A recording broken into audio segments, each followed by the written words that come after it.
Yo, what's up? This is Penny Hardaway, and you're now tuned in to Hoop Chronicles Podcast. Peace. Today on Hoop Chronicles Podcast, I got my guy, Coach BT, Faith Family Academy. He'll be telling us his story, his journey, telling us where the game of basketball has taken him. Coach BT, we like to start our interview out with the question of who put the ball in your hands? Actually, it wasn't necessarily a particular person. It was just, the environment, the neighborhood I grew up in. I'm originally from Oak Cliff, and growing up in Oak Cliff, we played all sports. The first thing I think I've ever done as a youngster, I ran track. I went to Dane Webster Elementary School, and we didn't have a basketball team, but we had a track team. And so I started running track when I was like in second grade. Then played on some Pop Warner football teams, and I played on my first basketball team when I was in 5th grade, organized basketball. One of my best friends, Gerald Sasser, he comes from a basketball-rich family. Right. I was always around guys like him, his family, and he mostly played basketball, but just being around, the neighborhood and the school I went to, it was all sports. But I think I had a little growth spurt, and that was around the time when I was about in 3rd or 4th grade was when Michael Jordan was really becoming a superstar, and we were, starting to buy shoes. I think I remember when the first shoes came out, right, and the movies Come Fly With Me and stuff like that. And, I think, looking back on it, probably all of the marketing and advertisement of Michael Jordan drew us towards basketball more and more towards the game and wanting to be like Mike. So probably Mike. Mike put the ball in my hands. I'm just kidding. That's a good answer, Coach. Yeah. So I want to ask you, when you get introduced to playing organized basketball, what skill do you think you had early on versus everyone else? Athleticism. I remember when I initially started playing, 5th grade, I was about, if I remember correctly, in 5th grade, I was about 5'10", 5'11". So I was tall. I could jump up and grab the rim, right, like 5th grade. So, so that's I was different. I was just a good athlete. I didn't necessarily possess a skill that, translated directly to basketball. And then, too, we were not as skilled as these kids are today. I don't even think skill was a word we even used back then. Nah, it wasn't. It wasn't a real word. I was just a really good athlete. I could run, jump, catch. When did the game start to translate a little bit better to where you started picking up maybe a little ball handling, maybe your jumper started getting better?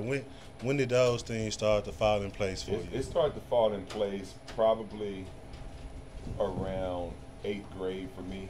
What 8th grade? What middle school did you go to?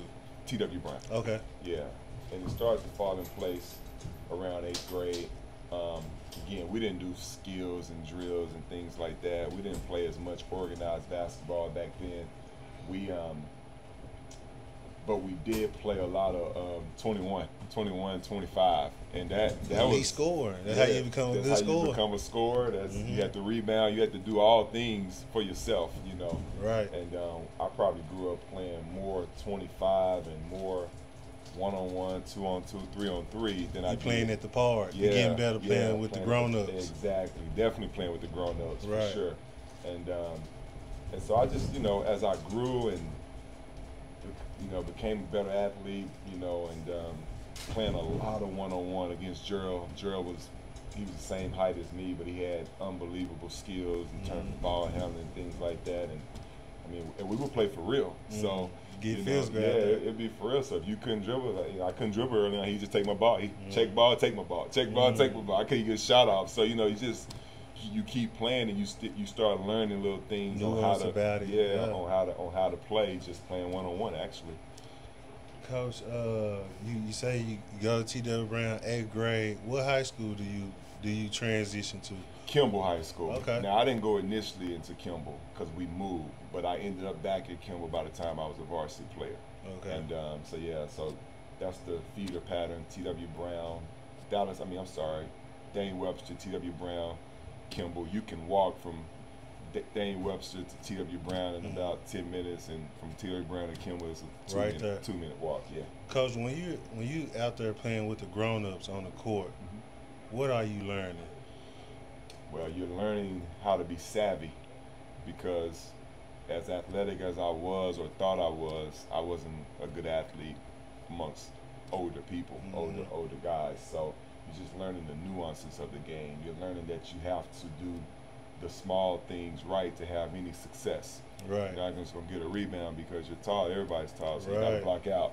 You know, when you're handling the ball, those guys can take it, so you got to protect it.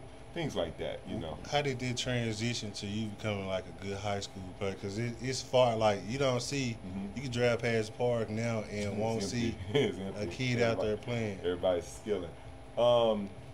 You know, we played all the time. You know, we played more than anything. I mean, even during the season, we would practice at Kimball and leave Kimball and go to Redbird Rec or go to Keith's Park or go to Beckley, you know. Our coach didn't like that, but, you know. Gotta get the extra reps in. He would show up sometimes and run us out of there. But so we just played. And when we weren't playing in those environments, we were every neighborhood, you know, back then, most of my friends grew up in apartments, and the apartment complexes had basketball courts. So he was just always hooping, man. He was always playing. Yeah. And so you said you go to Kimball for your varsity years of your high school. What year do you make it to varsity? Well, I had been a varsity player, so I went to Dallas Adamson. Okay. And I had been a varsity player since my sophomore year. Oh, okay. Yeah. So when I got to Kimball, I was still a varsity player. Okay. So 11th grade, you get back to Kimball. Actually, it was the end of my 11th grade year, but yeah. How do you transition back? Like, how's the transition? Because you've been there somewhere else for almost 2.5 years. You know, what was interesting is that we moved, but the friends I grew up with were still my friends. Right. And so, you know, I didn't it's not like I moved out of town or something. So I was still playing and hooping with those guys every weekend, you know, like I said, at Keith's, Beckley, Redbird, Crawford Park. I mean, we played, man, Glendale Park. So those guys that went from Brown to Kimball, we were really close, like family. So right. I was still, when I went to Kimball, it was as if I'd never left in the first place. Yeah. Okay. What was the biggest? How was practice? How was their first practice back? I actually remember the first practice. It was intense. You know, it was just Kimball had. I mean, back then, I mean, even now Kimball's good, but back then, I mean, you had easily 40 to 50 kids in one gym.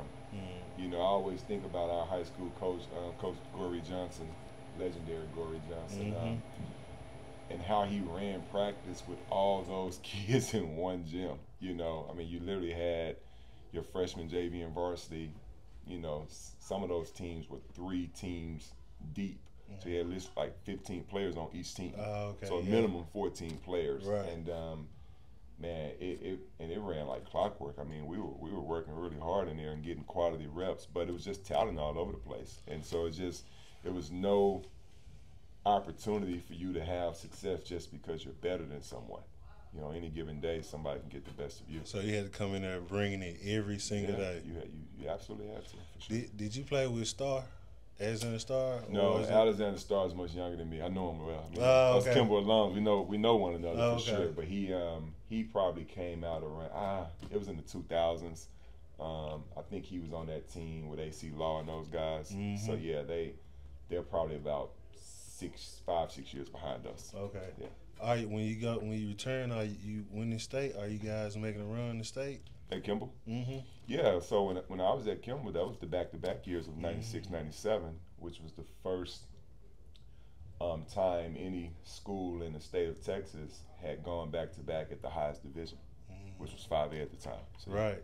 I wasn't on the 96 team, but I was on the 97 team. I got a couple of guys on my staff, though, that were on both teams. That's pretty dope right there, Coach. So you leave Adamson and you make your way on back to Kimball. Mm-hmm. When do the college offers start rolling in? When do you start to pick up a little gain in interest? Man, so my recruitment was a little interesting. I was recruited a lot my sophomore and junior years at Adamson. I got my first offer from University of Houston when I was a sophomore. It's big time. Yeah. I guess today it would be because Houston's really good today. Yeah. Back then they were okay. But, I get what you're saying. Yeah. But no, I got my first offer, and back then, you know, we used to get those handwritten letters that said we're offering you and we'd like to extend your scholarship. But my senior year, actually after my junior year and half of my senior year, I was injured a lot. You know, okay.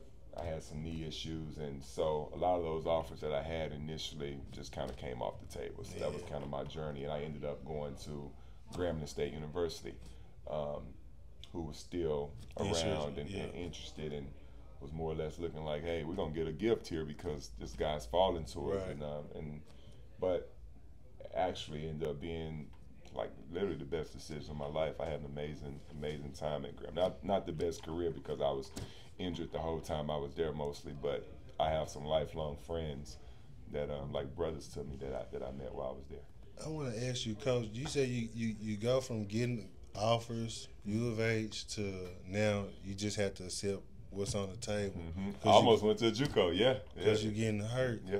What's your mental space at this point? How are you trying to digest all this? Because you 17, you young. You know, back then it's not like it is now. I imagine now with social media and the way that these kids are being recruited now, and colleges coming in all the time and taking unofficial visits and official visits. I was getting offers, but I didn't have any true relationships with coaches. You know, maybe talk to somebody on the phone here and there, but for the most part, those coaches would just contact your high school coach and he would relay that information to you or not. You know, so you didn't know, you know, like I had Houston, Oklahoma State, I had Central Florida, you know, schools like that had offered me, but I had never talked to anybody. I just had it in handwritten letters, mail, or my coach would say, hey, I got a call from such and such, they offer you a scholarship, they want you to come play for them. Okay. You know, so no next steps, well, at least not that early in my career. So by the time I got older and maybe there would have been some next steps, I was injured. So I never was built up to feel like, you know, when I got injured, I was torn down. So I was in a good space. I was more or less in a bad mental space when I couldn't play. Right. But I wasn't thinking about the college stuff. I mean, we didn't grow up like that. You know, I didn't hear the term D1 and actually knew what it meant till I was like a junior in high school. You know, I was one of those guys. Just happy if I get an offer. Yeah, and if I don't, I'm going to military. You know, my dad was military, and it was just no big deal. Matter of fact, up until a certain point, I wanted to go to the military over anything. So college wasn't like on the list. Yeah, I wasn't playing basketball for a basketball scholarship. I was playing basketball because I love to play. This interesting, Coach. Yeah, it's not today's kids start. They know about D1 in third grade. Yeah, they want NILs now. Absolutely, they want NIL right now. Yeah, you're right. So you graduate from Kimball, you win, you're a state champion. Now it's time to make the transition on back. Now it's time to make the next transition into life. Yeah. And you know, and that's the real world at this point. And that's going to college. Yeah. What's the very first thing you learn when you get to college? Not requiring nothing involving basketball, but just about life. Well, the one thing I knew when I got to growing up here, and you know, growing up in the environment with the friends that I had, the type of parents I had, you know, we had a lot of old school values and truthfully a lot of freedom.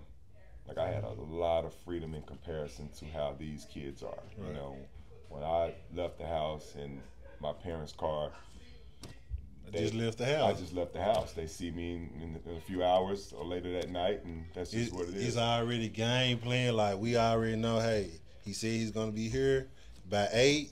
He's going to say he's going to be home by 11. That's it. What you do in between that time is what you did, right? Right. You just better not have, Dallas Police Department call and knock on the door. But these kids now, they got cell phones. Their parents can track them and all those different things. So point is, the way that I kind of moved around in high school prepared me for college in that it didn't turn me on. I wasn't, enamored by the college scene and the partying and all that. I did a lot of that in high school. Right. And so when I got to college and I saw how guys was just 7 days a week, just, HBCU lifestyle. Yeah, HBCU lifestyle. I knew I was like, that some of these guys ain't going to make it. Yeah, they're not here for They're basketball. here for basketball. They're here for a good time. Yeah. They're here for a long time. Yeah, And so the basketball team, the football team, I mean, when I was young, I was like, how you going to go to class tomorrow?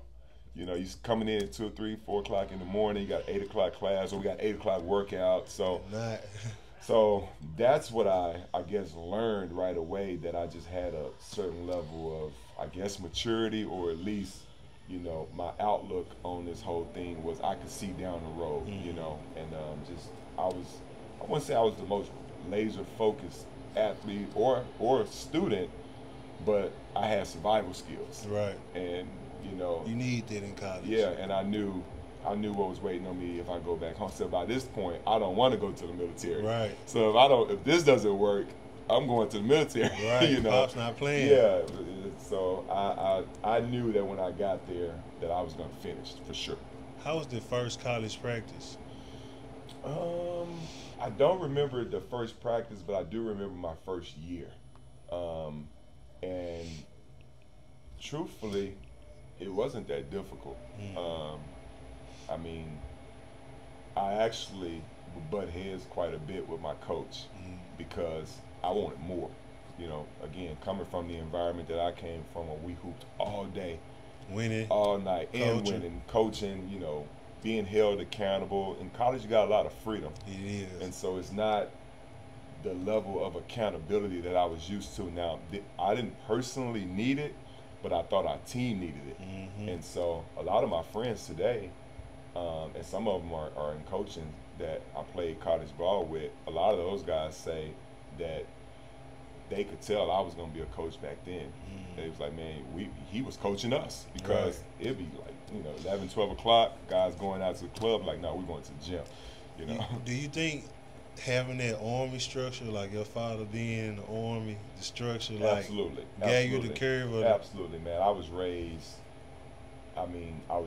around it. I was, always on a military base, just, again, structure, preparation, forward thinking, always having to think about, the next move, potential consequences, absolutely. And like you said, like I said earlier, survival skills. Those survival skills were important, and I was enamored with that stuff when I was young, so it probably definitely played a role in my preparation for life, and definitely as an athlete and coach. So that first year, you say you injured at Gremlin. What injury? No, I wasn't injured my first year. I got injured my second year. How's the games going for you your first year? Like, how? My first year, man, how are you looking? I was looking good. I started maybe a third of the season, and when I didn't start, I was like first or second off the bench, so I was always in the rotation as a freshman. We had a upperclassman Leighton team, and it was a good year for us. I think we were undefeated at home, which was like a first in maybe 15, 20 years at Grambling. So the college community itself was live. Yeah, it was live, man. Yeah, as live as an HBCU can be. Yeah. That's how it was. I mean, our games were sold out, so it's really good. So let's talk about the second year. Are you contemplating about transferring or leaving? That wasn't even back then. Nobody transferred. Yeah, I know. Well, I'm just asking because maybe you could have possibly went to a higher. You probably could have went to LSU. Didn't even or cross my mind. Didn't okay. cross my mind. Didn't cross my mind. And then at this point, you know, again, I'm not in college playing ball to go to the league, or you know, I'm not even thinking about anything professional. I'm in college, learning, get a degree, having an amazing time while playing basketball. Right. So no, transfer never crossed my mind. What injury did you get? I actually ended up. Was it my second year or my third year? I'm kind of.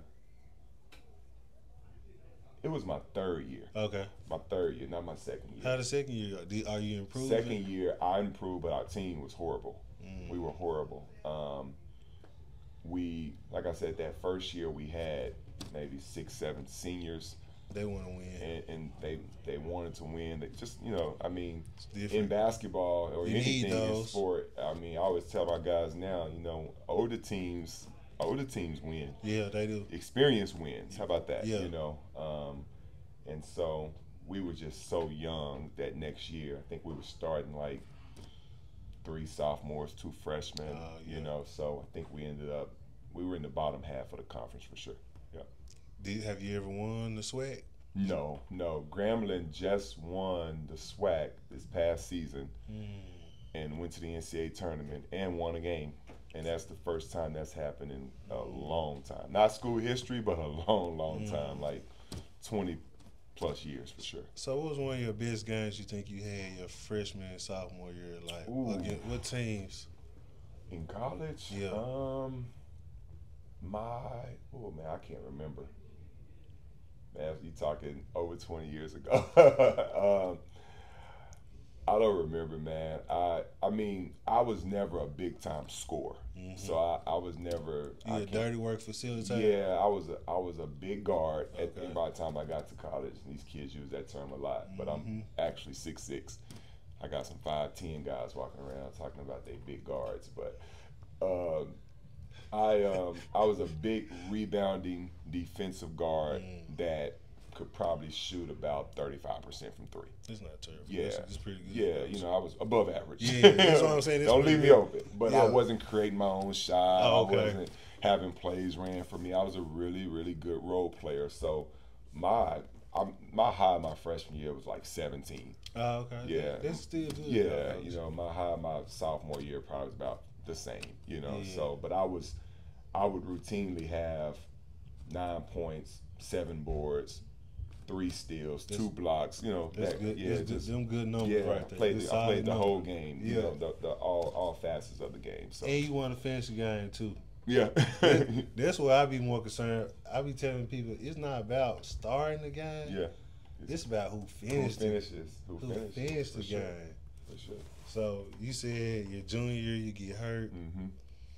How are you? Between my junior year, my senior year, and my 5th year. Oh, they gave you an extra year? Yeah, I probably played a combined 10 games. So I had a herniated disc. And back then, man, they didn't know what to do for that. They didn't know I didn't even get it diagnosed seriously until almost my senior year. So I went through my whole junior year in pain, trying to, when I wasn't in pain, go back to practice for 2 or 3 days, back in pain. It's just, you know. So finally, I got an MRI done because they just didn't know what it was back then. It wasn't as common, I don't think. And by the time I got the MRI and found out what it was it was pretty much over. So you had 2 good years, 2 good solid years, and then the last 3 are just like. The last 3 is, hey, get your degree, figure out what you're about to do with your life. Still around the game, still in practice, becoming a coach actually, right? Truthfully, and yeah, that's when I knew I wanted to be a coach. And I actually changed my major to get into education because I knew I wanted to be not just a coach but a high school coach.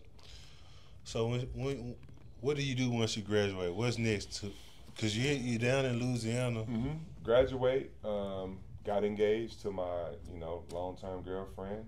We moved to Chicago, which is where she had a really good job offer, and I knew that basketball at the time in Chicago was some of the best basketball in the country for high school.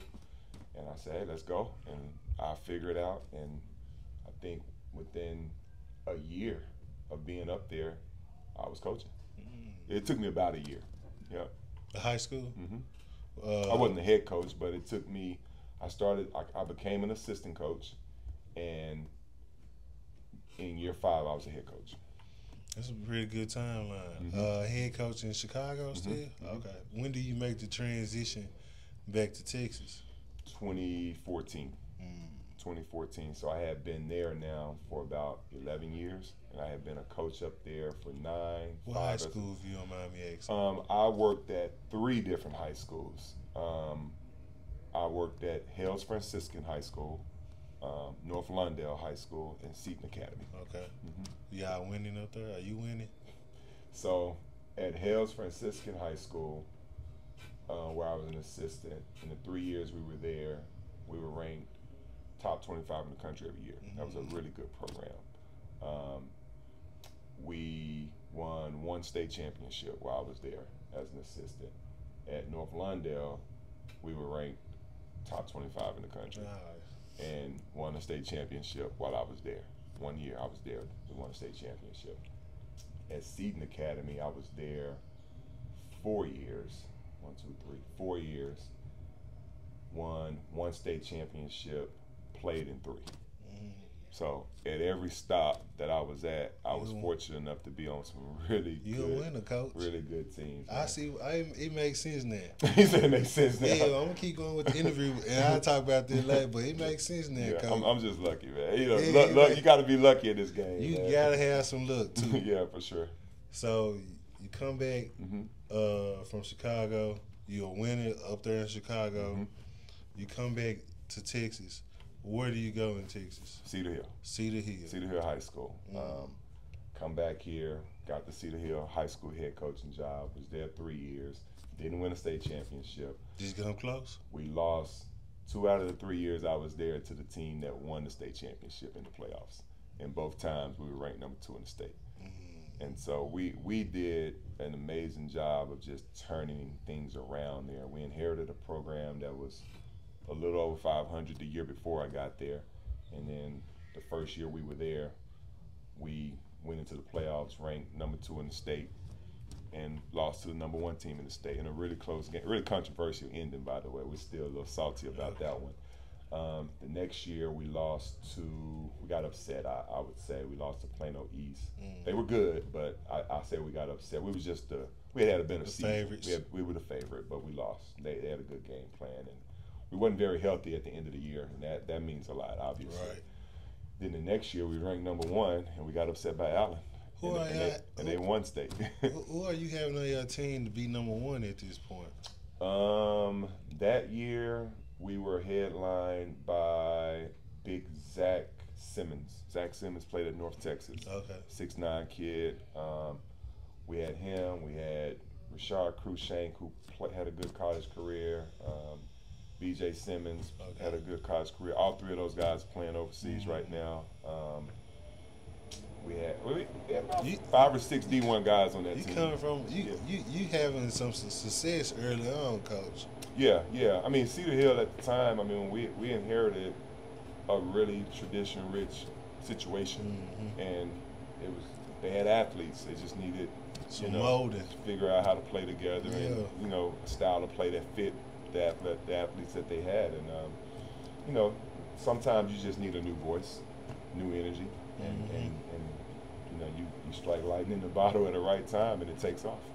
And so you spend 3 years over there, and then you make the transition to Faith Family. Where I've been. This is the place I've been the longest in my career, and this is year 8 for us here. Year 8, Coach. So I'm not from here. Where you from? I'm from Memphis, Tennessee. Oh man, a couple of my college roommates are from Memphis.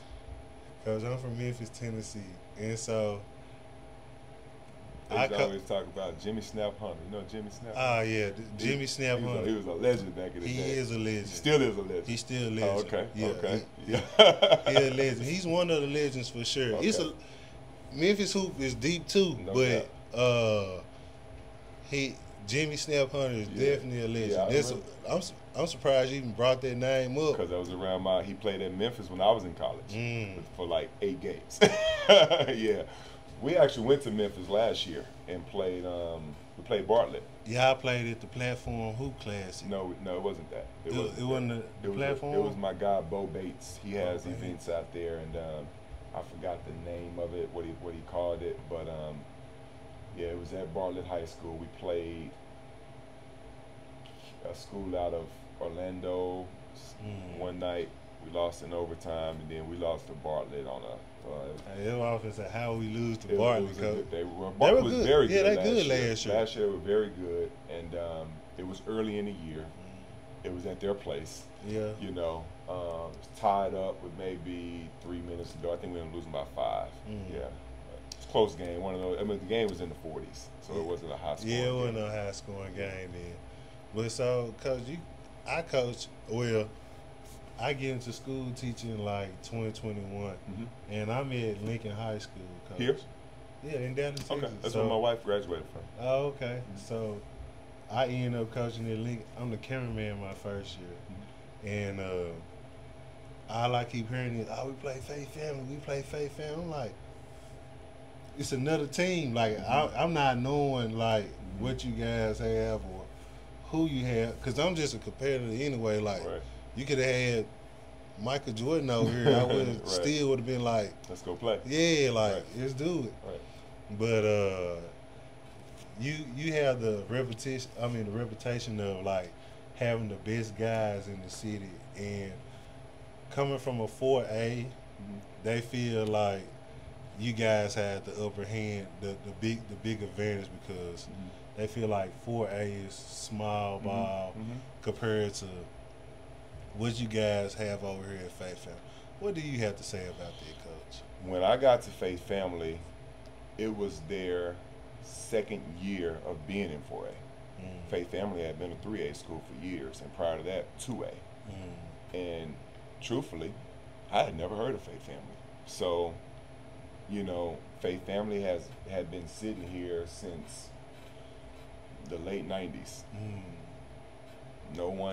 Everybody drives by it every day, probably never looked at it or never thought about it to be, you know, a sleeping giant. And when I met with the administrative team, superintendent, and her team, it didn't take me long. You know, coming from Chicago, this is the type of environment that I was used to. Right. You know, I wasn't being at a big, you know, ISD with 8, 9 gyms. That wasn't my experience as I was, you know, coming up in my career. So this, just the facilities and the name itself was not something that would have turned me off. I knew that infrastructure mattered more than those things. You know, support, resources, academic support, location. Right. You know, great location. All of those types of things truly matter. And when their goals aligned with some personal goals that I had always had, or not necessarily their goals, their outlook and what they were after aligned with what I always wanted anyway. They didn't know that, but it did, and it fit like a puzzle piece. And then when we got over here, you know, my staff and I, we was like, man, this is an opportunity for us to build something from the ground up, more or less in with our vision.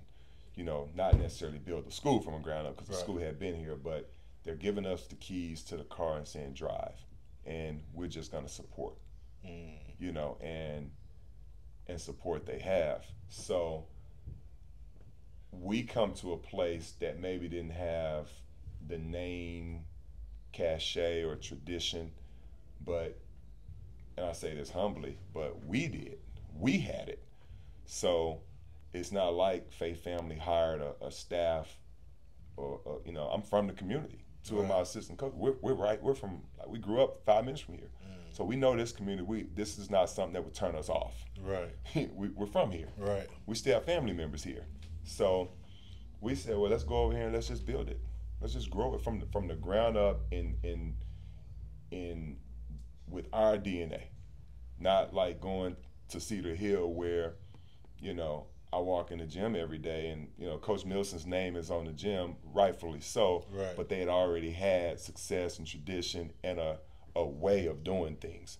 You might not get the key ring, you might just get a key. Right. And over here, it's like, nah, you get to create. And so we just said, man, we're finna grow this thing how we see it, how we want it, from player development, from strength and conditioning, to the way we, prepare our guys, and all the things that we already have been trained and had experience in. We're gonna do it here, and we did that, and word travels quick. It does. Word travels quick. Like, man, something's brewing. It is. Something's brewing over there, and it's in Oak Cliff. It's in Oak Cliff. And so that, it just didn't take long. And here's the deal. We didn't have a timetable on it. We just said, well, we're just going to go over here and just do our thing, do our job and coach kids, And so my point in saying that is that when we got here, the school was 4A. We don't choose that. Right. We chose to leave a 6A school to come to a 4A school. That's bold in and of itself. So for the people that would say, no, the school had been here, and they were not a threat. It wasn't a threat until the program got infused into it. Now you got a legitimate staff that legitimately has some experience and some success. That's probably going to be something that with a little watering is going to grow. Right. And it grew. And so did we outgrow 4A? I mean, I don't know, man. I mean, it's like, what constitutes outgrowing something? Because you're winning. I mean, there are a lot of teams that win over and over and over. Alito football wins. They got a record number of state championships. Nobody's ever said, well, they shouldn't be in 5A Division II anymore. It's like, it's okay for them. You know what I mean? For you, though. Now here's the deal. We're not complaining about being 5A. Let's be clear here. Y'all want the challenge. We play. Outside of us, I can't think of anybody else other than maybe Duncanville that consistently seeks the smoke. We seek it. We play the most competitive schedule probably in the state of Texas in basketball, where we go out and we're invited to these events, and we'll play anyone, anywhere. So Coach Smith said Coach Smith from Kimball, he said they not scared of Faith Family. He says y'all battled each other. He said we not scared of Faith Family. Nah, and I don't think I know he isn't. Yeah. So that's what I'm saying. It's not. I don't think it's definitely not coaches. I think it's more or less, fans of the game, or definitely. It could be some coaches though, Coach. Well, when I say definitely not coaches, let me be clear. Not coaches that are in that have the same mindset of wanting to play the best. Wanting to compete, yeah. Coaches that don't want to compete, coaches that want things to, or people rather, that think that things should be equal and fair. Nothing in life is equal and fair. Nothing. And then something else I learned about just Texas basketball in general. If you're not playing in the big showcases like TABC, Hoop Fest, like you said, the schools, the coaches, your kids don't get seen by coaches really. See, that's the thing, man. We've winning championships is not something you're gonna do every year. Right. It's not something that you can go out. Some of my coaching idols when I initially got into coaching, and guys I really studied and looked up to, never won state championships. Coach Richard Kehoe at St. Ignatius in Chicago never won a state championship. He's like the best coach I ever coached against. We routinely beat my teams, and he wouldn't have a single Division I player on his team. I could have 3 or 4. He would routinely beat us. So, it's not about the players always. Yeah. So it's not. Again, some people just look at. I mean, now I will say, in a few years we've gone to state and we've done some things in dominating fashion. Yeah. But the first year, let's go back to the first year we won state. Yeah, go to the first year, Coach. The first year we won state, we won at the buzzer. We also were not nowhere near the favorite. Wilma Hutchins was a dominant team that year. What year is this? This was 2019, Okay. 18-19. Wilma Hutchins beat Duncanville that year at Duncanville, and Duncanville won the 6A state championship. That's how good they were. Houston Yates was really good that year. Silsby was going for a three-peat, so they were really good. Dallas Carter was the state runner-up from the year before. They had lost to Silsby. All of those teams were better than us on paper to start the season, so we were not the favorite. We didn't have a single senior player that was a four-year college signee.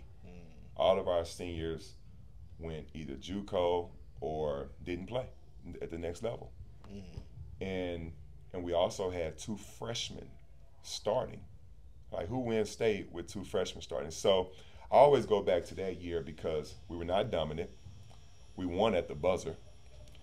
And all of those games, like against Carter, not Carter, but against Hutch, Yates, and somebody else, we were down at halftime in the playoffs. So we were not dominant. So, you know, it's like when you get to the point that we're at now, it's like, oh, they're this, they're that. Well, we've grown to where we've grown and we've built that, but we were still really good and competitive when we didn't have a JT Toppin or a TJ Caldwell or a Brandon Walker or, you know, Isaac or Dor. Those guys came after. Oh, okay. You know, they came after. But we were really good with Rakeem Gary, Mike Lenore, KJ. Oh, Rakeem. You know. Okay, you were. Oh, okay. Yeah. He's the first. Okay. Yeah. Okay. So we were really good back then. I mean, that team went 36-6. Okay. It didn't play a national schedule. Right. Again, we didn't have household community names on it. But point is, man, it's almost like sometimes when people say things along the line, they this, they that, they got this guy, but we developed those guys. Like JT Toppin showed up here. I mean, he's arguably the best player we've ever had here. He didn't put on a varsity uniform until his junior year because he wasn't good enough. He was developing. You know, we got some guys in the building right now that are going to become household names, like Anthony Spencer. He's been developing, and people will be like, "Where did they get this kid from?" Well, he's been here since he was a freshman, developing. Right. You know, it's a program at this point. That's what when you build it like that, now kids can come in and develop and become those high-level Division I recruits. But, you know, a lot of the things that people say, it never gets to me. But I always say, man, people don't know what they don't know. Yeah, they don't know. They don't know what they don't know. And it's just like you got to be in the basketball world to know. That's it, man. That's it. And we've always said, we're not even after championships over here, man. We want our kids to get the most exposure, the absolute best development we can give them to be ready for life at the next level, whether it's basketball, whether it's just being a student, whatever it is, they're ready. That's what we're after. And so if we win a championship, great. Cause where did the eye for the potential come from? Like, were you able to see these kids early on and know, yes, like, hey, he got some? Yes and no. I don't go that in depth to, like, you know, I've heard people, they see kids and they go, oh, he a pro. We don't do that. We think everybody has some potential. If they love the game, if they want to work really hard, if they're a competitor, then that gives you potential to help a team. Now, it just depends on how your goals align and what it is that you want for yourself. You know, we always tell our kids, and I'm going to tell them again today because it's been on my mind all day, the majority of the time when you're on the court, you don't have the ball. You don't have the ball in your hands.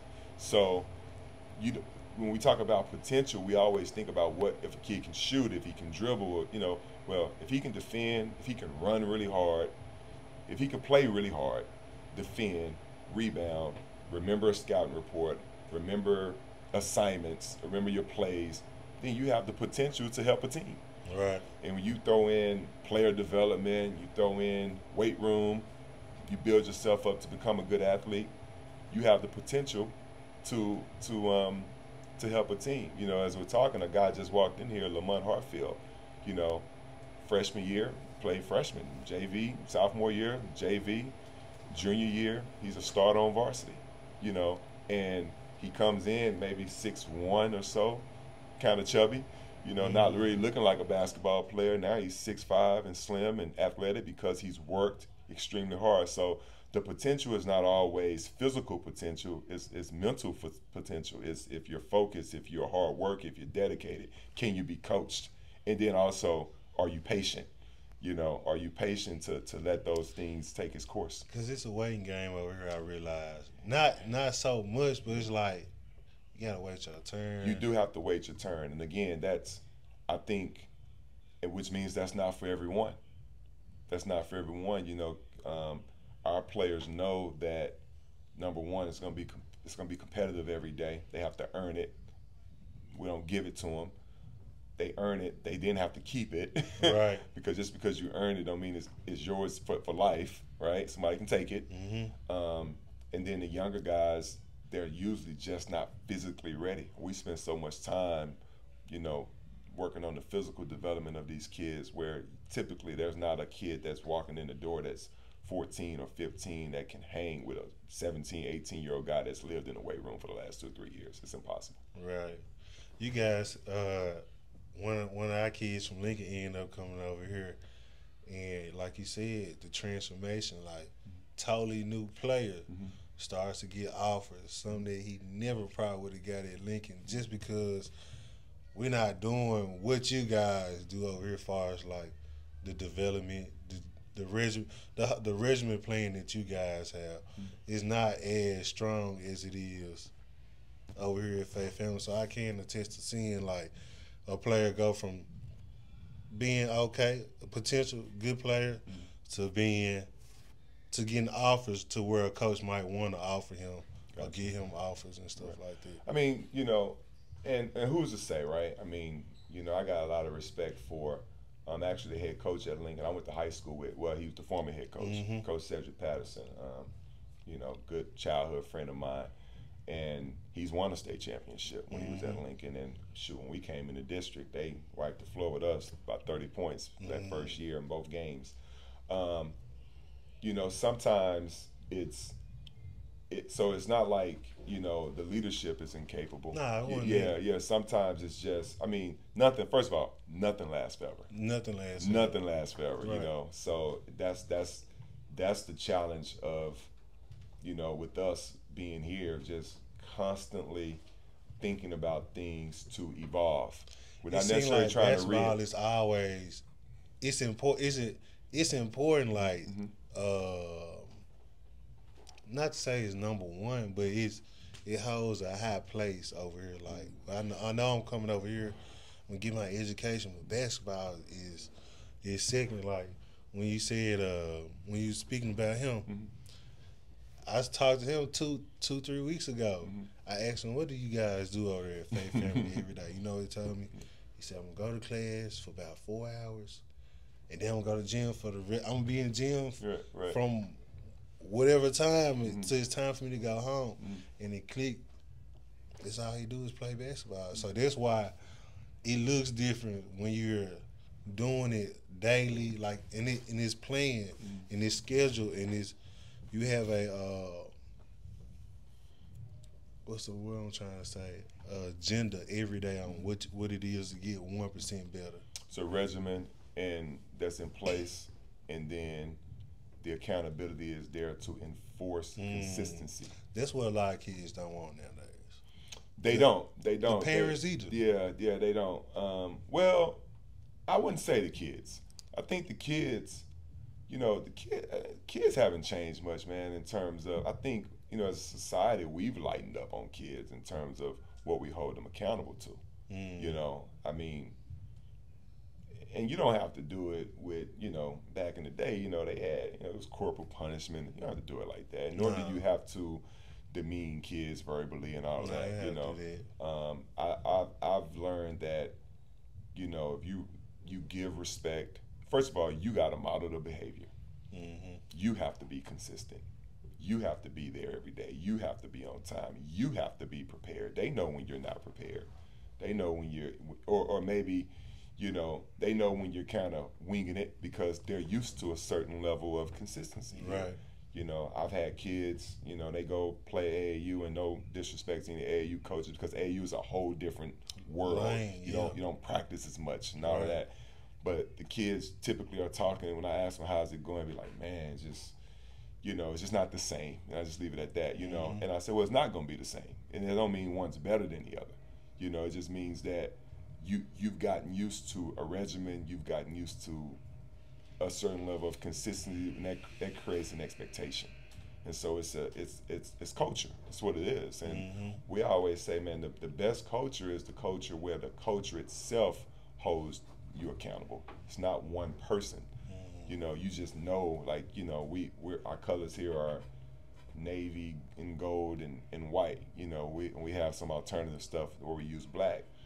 But if a kid walks in the gym with a red T-shirt under his jersey, everybody's looking at him. It's just the culture. It's like, what? You're out of place. Right. You know, so, and normally there's younger kids that, you know, you just think, it's a shirt, I'm going to put a shirt on under my jersey, but everybody, what are you doing? Right. It's not our colors. It's not uniform. It's not uniform, exactly. So that, going back to that military upbringing, that uniformity, that regimen, that consistency, that survival mode, I think because that's in me, it's probably embedded in our DNA, in our program. This is my last question for you, Coach. How do you get the parents to trust you? Because every year you have new, good top-tier talent coming in yearly. And so as a parent, you know, their concern is, well, who Coach BT might bring in next year? Or well, in this day and age, when you talk about athletics at the high school level, at the AAU level, the college level, the pros, you have free agency. You know, teams are always changing, evolving. I can't tell you who's on no team right now except the star players, right? But the role players go from team to team every year. College, you got the transfer portal. With AAU, I've seen kids play for 2 different teams in the same event, the same day. You know, it's like they move around a lot. And high school kids move around. Let's be real here. They move for all types of reasons, right? I don't necessarily know or am too concerned with whether or not the parents trust me, because trust is you know, it's not something that I just know that there are certain things that they do know. They know that their kids are going to be pushed by our staff, by our program, and by the other players. They're going to push one another. They know that much. They know that we've had success, so therefore it's probably a good situation because, you know, recent success is the best success. If those banners was from 15 years ago, they wouldn't matter at all. No, not at all. They wouldn't matter at all, you know. So we've had recent success, and then our community, you know, to a degree, we live in a bubble here. You know, like our faith family community, our parents. When you go to events and you see our kids, you normally see our kids watching each other play, our parents watching other kids play. You know, even though it's AAU season, they have on Faith Family shirts, Oak Cliff basketball shirts. You see it all Our around. staff is always there being supportive, and I think that permeates throughout the community and throughout the basketball world more than any, oh, it's unfair. No, this is a true program. And so, but a program is like a family, right? And a family doesn't always get along. Right. You know, it's not always kumbaya. We have to have some tough conversations sometimes. Right. We're not always aligned every time. But I think I'm not concerned whether or not they truly trust me. I'm more concerned, or I care more about whether or not trust is between me and the players. And parents are in a supportive role. They're not on the team, you know. I mean, they're part of the team, but they're part of the team in a supportive role. Right. So the trust has to be there between the player and the coach. And I always say the trust can't go one way, and it can't be determined by things that are, you know, going to be up and down, like playing time or how many shots you got. So if you shoot 10 times, you trust me. You shoot 2 times, you don't. Yeah. No, you should trust me because you know I want what's best for you. Right. And you know that I want what's best for the team. And I'm going to trust you when you're consistent, when you're hard worker, when you have positive attitude, and you give, as close to maximum effort as you can give every single day. That builds trust. So. I know I said it was the last person, Coach. Fire away. Top 5 DFW players you seen with your own eyes. Well, I left DFW for a long time, so there were some players that came through here that I didn't see that I know was very good. But who I seen with my own eyes, number 1, Gerald Sasser. Chris Owens from Duncanville was really good. Here as of late, man. I gotta go with my guy JT Toppin. Okay, yeah.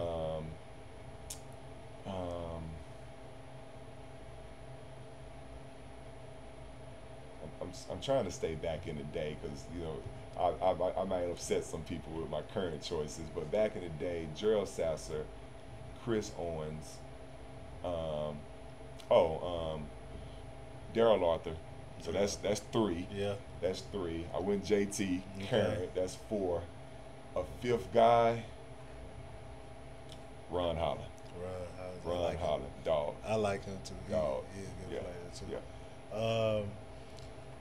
I just said 2 Duncanville guys. For my Kimber dudes gonna be mad at me. They'll be okay. They'll be all right. Yeah, they'll be okay. But Kim got some guys Chris too. Owens was tough to deal with, man. He was tough to deal with. Like I said, Ron Holland is one of the best players to ever play around here in terms of everything he accomplished and just how with the tenacity that he played with. But yeah, Kimball got some dudes, man. Kimball got some guys. Yeah. Because I interviewed as in a star before, and he told me just the history of it, and I didn't know it. Like I said, I'm from Memphis, so I don't think I hear Kimball like, oh, Kimball, but right. To them back then, Kimball was the spot for basketball. It was the mecca for basketball back in the day. I won't say that it's not now. I mean, I'm a Kimball guy through and through, man. And Nick has done an amazing job. He's gone to 3 state championships or 3 Final Fours, I think, for sure. Won a state championship, probably with the team that was maybe, at least on paper, probably the least talented. Right. Which shows that you can get it done. You just gotta, togetherness and toughness is just as important, if not more important, than talent sometimes. So man, I got a lot of respect for all these programs around here. I mean, if you're talking about the programs that have been the best, at least in my lifetime, it's Kimball, Duncanville, and South Oak Cliff. I mean, those 3 guys. Automatic. It's automatic. The South Oak Cliff, man, back in the day, and Lincoln's right there. Lincoln is in the top 5, and you can argue Lincoln versus Kimball, or Lincoln versus South Oak Cliff, but I want to say Kimball and South Oak Cliff got more championships than Lincoln, but Lincoln was good, man. Like powerhouse. So. What do you think about AAU? Like AAU or high school basketball? No, that's not fair. High school. Okay. Go ahead. What do you think kids are getting their most offers from right now? AAU. Okay. Yeah, because that's just the way the system is set up. They can be seen more in AAU. I mean, we play a national schedule, but my players won't play in as many coaches all year long combined than they could in one live event. So now, are they truly getting evaluated in those live events? No, because it's a madhouse. Yes, a lot of hooping going on. Yeah, you run up and down the floor, look athletic, get a couple of dunks, you might get 2 offers. Might get ranked. Yeah, you might get ranked. So, but I think high school basketball, at least, especially elite high school basketball, it's the closest thing to college basketball. It's not AAU. Now, AAU coaches may disagree with that, and I wouldn't argue with them. It's my opinion. Just because of the daily regimen, not necessarily the quality of basketball. Right. I mean, a stacked 17U Nike EYBL AAU team obviously has more talent than an elite high school basketball team. Without a doubt. But in terms of the regimen of having to get up every day, be somewhere. You know, that's what I mean when I say it's closer. So, so I do wish dates and things like that were a little different, to where coaches could see more high school basketball, or at least have more time. I mean, you know, a lot of it's being evaluated and watched online anyway, but you know, how much time are they having to go and watch a kid, you know, when they're in the middle of their season, having to do scouting reports and all that kind of stuff. So it's time is essential, and the summer is where they have the most free time to see kids. So AAU is definitely something that is needed for sure. It's valuable, Right. But the culture of sports itself, man, needs an overhaul. So it's not AAU gets a bad rap because of the culture, Right. you know, in terms of just I'll leave it at that. What about prep school versus high school? I mean, that's another one. I think I understand and get why some kids would choose the prep school route. Some kids are in areas and schools and environments where they've outgrown it, like truly outgrown it. You know, some states, like the state of Michigan, doesn't allow their teams to play outside of the state of Michigan. Okay. So, you know, if you're a big time player in the state of Michigan and you want a certain level of competition, prep could be an option for you. I don't think there's no right or wrong. I don't. I do know that I have more personal respect for the really good high school teams that are doing it year in and year out with local talent than I do for the prep schools that just select players from all over the country that other people have developed. You know, so I have more respect for that model than I do for that prep school model. So I like high school and I like prep school as well. I like high school for a kid that's in the 9th, 10th grade. I'm gonna say 3 years. 3 years, 9th grade. He's developed. He's going to go play high major D1 basketball next year, and he just needs to play against guys that he'll see every day. Right. Going to prep school. This my and I don't disagree with that. I just think that if you're at a high school that presents all of that for you already, what's the point? Oh yeah, if you're at a high school, that you know, and I'm not even gonna use us as an example. Nah.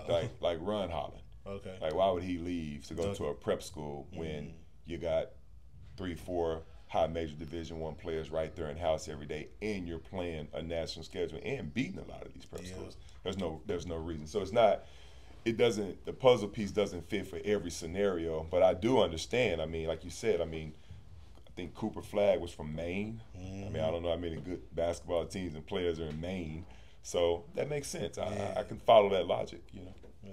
Well, Coach, we appreciate you here on Hoop Chronicles Podcast. Yeah. If you guys been liking, subscribing, sharing, we appreciate you here on Hoop Chronicles Podcast. You know you one of the players. We just had one of our players, Coach BT, come by and chop it up with us today, and we appreciate him. So we'll see you guys on the next episode of Hoop Chronicles. Cool. Thanks, man. Thank you, Coach. Good job, boy.